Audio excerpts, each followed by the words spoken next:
918 sa Surigao City. Basta balita at serbisyo publiko. Tatak RMN. 46 minutos nakalabay sa alas 7. RMN News. Diretso Balitang Surigao.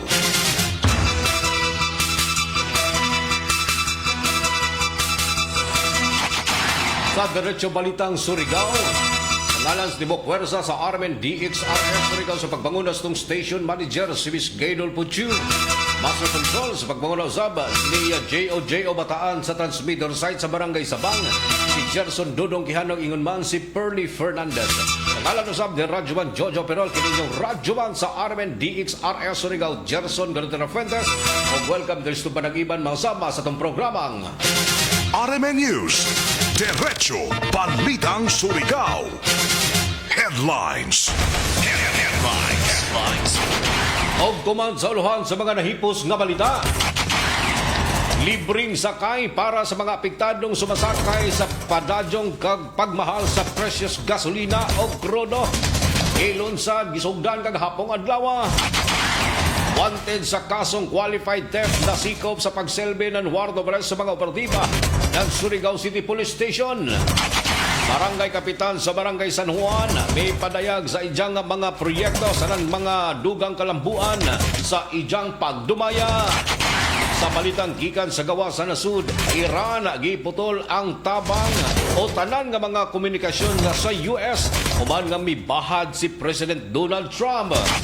Sa balitang sports, sa NBA, Houston Rockets mibaraw sa tinguha ng Phoenix Suns human nga gipildis final score 119-105. Sa balitang showbiz, Kiray Silis, pahuway anay sa showbiz, kumikan sa gitukod nga negosyo. Balitang panghimagas, babadjing mikanta sa Barangay Fiesta, nagtrending human nga nakaanak. Naguban pa man ang bagang balita mga kasama atangan sa tong programa sa Diretso Balitang Surigao. RMN News. Diretso Balitang Surigao. Sa detalye sa mga nahipos nga balita, nadakpan nga kagahapong adlaw sa Newsang Puwersa sa PNP ang usa ka akusado mga kasamang anunay kasong giatubang ang kasong qualified theft human nga tagsilbi mga kasama sa ang warrant of arrest sa mga operatiba ng Surigao City Police Station. Ya partikular na sa may bagong silang 1 Barangay Washington ng Syudad pasado alas 11:40 antak na sa buntag kagahapong adlaw. Sumbay sa nimo report nga bit-bit sa mga operatiba ang warrant of arrest sa kasong qualified theft sa gitumbok nga akusadong nakilayan si Neljan Apuli Kuldura, usa ka 32 anyos nga walay trabahong residente sa nisgutan nga lugar. Ang nadakpan human kini mga kasamang gipatuman sa mga kapulisan ang pagsikop pinaagi sa pagsilbi ng warrant of arrest nga dunay kasong qualified theft nga nagbitbit usab sa criminal case number 19072 nga gi-issue partikular na sa RTC 10 Judicial Region Branch 29 Surigao City pinitsahan niadtong Abril 7 sa tuig 2026 pinaagi sab ni Honorable Judge Bals Lisondra. Wala pa mga kasama ang nasangpit nga akusadong si Neil Jan Apoli Kuldura ang gikustodiya na kuman sa Surigao City Police Station human nga gisilbi ang warrant of arrest. Samtang sa pikas bahin tagtugutan usab kini sa korte nga mobayad sa piyansa ang nasangpit nga akusado sa valor 40,000 ka pesos isip temporaryong kagawasan sa akusadong nadakpan pinaagi sa pagselbi ng warrant of arrest. RMN News. Diretso Balitang Surigao. Dugang hanay pa sa tuang mga balita o kasayuran oy para sa tuang mga kaigsunang apektado sa pagmahal sa plitihan. Wika nini nga pagsaka sa precious gasolina krudo.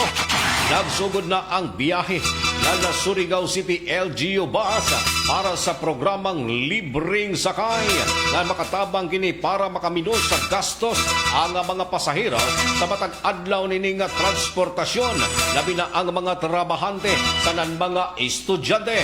Magsugod ang maong operasyon pasado alas 7 antak na sa buntag hantod na kini mokapos alas 7 antak na sa gabi ang biyahe sa nasangpit nga bahas Lunes hangtod na sa adlaw nga Biyernes.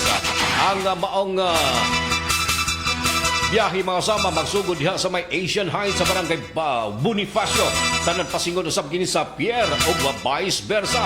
Ang ruta mo abot kini sa 30 minutos nga maghuyat ang bus sa starting point adisir kini mularga o pwede usab kining atangan ang maong bus sa mga maagihan nga kadayanan sa maong ruta dinhi sa ato ang syudad.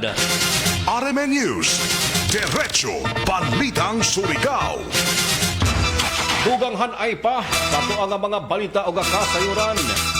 Si punong barangay sa barangay San Juan ipadayag sa ijang mga proyekto nga gibubo sa mga kalambuan sa ijang pagdumaya. Sa milabay nga duha ka tuig ng pagserbisyo sa barangay Kapitan Solidito Monteros ng barangay San Juan ipadayag gini sa ijang mga plano sa nagdugang kalambuan para sa mga residente na nahisgutan nga barangay labi na ang pagpanglimpyo sa nang pagpadadyaw sa mga nagubang kalsada.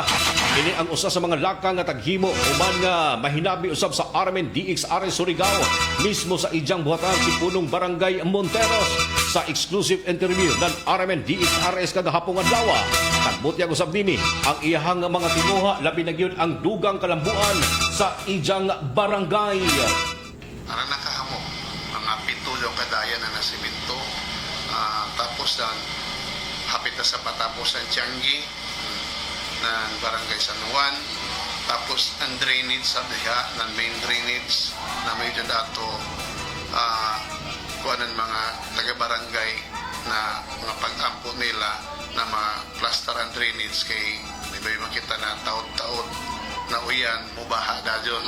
So ini na drainage diri, pasalamat gihapon kami kan kung is kasi siya nakahatag na ini na drainage ang main pa na drainage ini na mukabat sa 50 milyones na mutag hangyo kangkong. Tapos sa mga dayan sa may kangkong sanan ang iban na mga dayan sa Tianggi amo dyan tag-suportar ni Mayor Paul Dumlao tinig sa barangay San Juan. O dirisap sa ato gym, barangay gym na tagsugdan ni Mayor ni Governor Lyndon Barbers na tagtapos ni Mayor Dumlao nga ni natapos niya itong picture ng Marso na aircon na siya flat kompleto na kadyutananan barangay gym. So dako gyapon pasalamat kay Mayor Paul Dumlao sa iya pag suportar sa barangay San Juan. Bisan nga ni anamo barangay gym ya pa manamo ma-renovate nga kay tag-una na ako ang mga purok ang mga dayan na mga lapok na mapilingan mga lugar na way tubig ang tagbutanganan mga water pump may mga water pump na iba na purok iba isap kita din ni gamay-gamay na kusugan uyan way awas way uyan way isap awas so nagkinahanglan sa kitanan support ng additional na tubig ng water system pinaagi sa water pump. So kada halos purok na nalibot na namo halos kada purok daon ni kagalingon ng mga water pump. Iba na mga daya na mga gagmay amo sa jontag semento para lamang ang mga kabataan una ng mga eskwela sa hapsay nila pagbanaw tagkuha namin ini para sa mga estudyante sa mga tiguyang sa mga gagmay sa mga iskinita na mga lapok amo jo tag utangan tag filingan ng mga graba para kung mag-uyan man, dili na maglapok, hapsay gyapon ang jaga ng mga katawhan.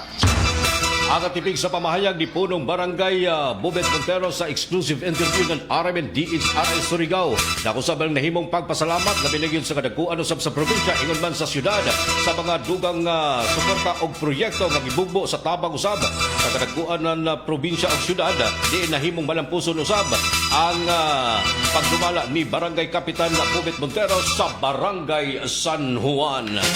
RMN News. Diretso Balitang Surigao.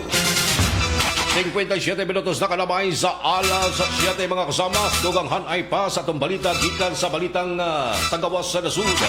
Isuspindi anay sa Iran ang tanan ng mga diplomatic channels, tanan mga indirect communication sa Estados Unidos. Pipila ka oras human nga mibahad nga i-impose deadline si US President Donald Trump sa subling ablihan ang Tehran Strait of Hormuz. Maya pa din Iran na media outlet na bisita o gisuta nila ang tanan ng mga linya komunikasyon, lakip na ang pagbinayloay ng mensahe sa US. Una nang nagbahad si President Donald Trump sa social media nga dunay caption nga a whole civilization will die tonight. Rason nga giputol ng Iran ang tanan ng mga linya sa komunikasyon. RMN News. Diretso Balitang Surigao. Balitang Sa balitang paugnat sa kusog sa NBA, si Kevin Durant bitali kinig 24 puntos aron usab nga tabangan ang Houston Rockets ngadto na sa final score 119 to 105 nga kadaugan batok na sa kanhinyang team ang Phoenix Suns sa baday aksyon sa NBA nga gihimo sa Mortgage Center sa Phoenix, Arizona. Kevin Durant gitrade in kini sa Phoenix Suns ngadto na sa Houston Rockets miaging tuig. Nakadawat usab kinig managlaing reaksyon ang inyang pagbalik dito sa Arizona diin ubang mga fans sa Phoenix Suns ang naghugyaw apan wala kini gipanubaling ni Kevin Durant aron usab nga panguyuhan ang Houston Rockets ngadto na sa dalaygon nining pagpildi og nalubong usab kinig 21 puntos sa unang quarter aron usab nga itimon ang kadaugan ng Houston Rockets sa final score 119 to 105. RMN News. Diretso Balitang Surigao. Balitang Showbiz. Sa balitang showbiz, Kiray Zilis nakapokus na kuman sa online selling. Temporaryong mipahuway anay sa showbiz ang komedyanteng aktres nga si Kiray Zilis gumikan kay nakafokus kini sa iyang mga negosyo. Tataw kayong nananghid siya sa ugtarong sa Sparkle GMA Artist Center ang iyang temporaryong pagpahuway. Gipangandaman usab dinhi ang paghulma og kaugalingong pamilya samtang dako usab kini ang kawadon sa natad sa mga proyekto ni Kiray apan gusto unon ni kini nga maghulmag pamilya og plano usab nga magtukod og lain pang mga negosyo. May paabot usab Kiray sa pagpasabot sa iyang mga supporters og mga fans labi na kuman kay may mga proyektong mabidyaan labi na ang GMA Network. RMN News. Diretso Balitang Surigao. Oras mga kasama, insakto alas 8 ang taklas buntag sa balitang panghimagas mga kasama. Nagkaguliyang ang mga horado sa usa ka singing contest dito sa Kauluhan.